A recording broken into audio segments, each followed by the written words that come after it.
कक्षा 10 गणित की आज की ऑनलाइन क्लास में आप सभी का स्वागत है। तो आज हम सांख्यिकी के कुछ सूत्रों को पढ़ेंगे। ये सभी सूत्र वर्गीकृत आंकड़ों के लिए है। वर्गीकृत आंकड़े वह आंकड़े हैं जिनमें हमको वर्ग अंतराल दिया होता है, और अवर्गीकृत में हमको आंकड़े केवल वैसे ही दे दिए जाते हैं, उसमें कोई वर्ग नहीं होता है। तो सांख्यिकी में हमारे पास 3 मेन चीज़ें हैं: माध्य, मीन, माध्यक और बहुलक।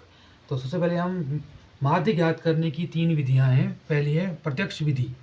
तो प्रत्यक्ष विधि का जो सूत्र है वह है x बार मतलब माध्य बराबर सिग्मा fi गुणा xi बटे सिग्मा fi।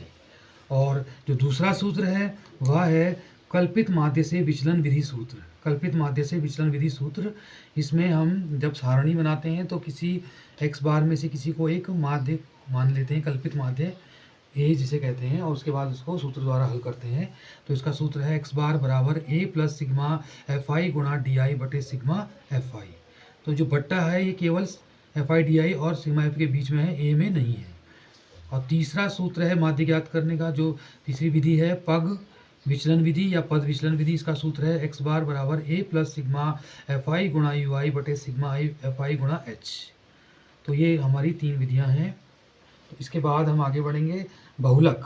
तो बहुलक ज्ञात करने का सूत्र, बहुलक ज्ञात करने का जो वर्गीकृत आंकड़े हैं इनको ज्ञात करने का केवल एक सूत्र है हमारे पास। बहुलक बराबर l plus f1 minus f0 बट्टे 2f1 minus f0 minus f2 गुणा h।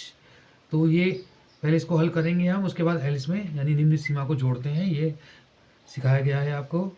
और तीसरी जो हमारा आंकड़ा है, जो तीसरा हमारा वो है माध्यक। तो माध्यक ज्ञात करने का सूत्र, जिसको मीडियन कहते हैं, माध्यक बराबर l प्लस ब्रैकेट n बट्टा 2 माइनस सी एफ बट्टे f गुणा h। जो सी एफ है वह संचयी बारंबारता है। तो इस प्रकार से हमने माध्य, माध्यक और बहुलक तीनों के सूत्रों को जाना।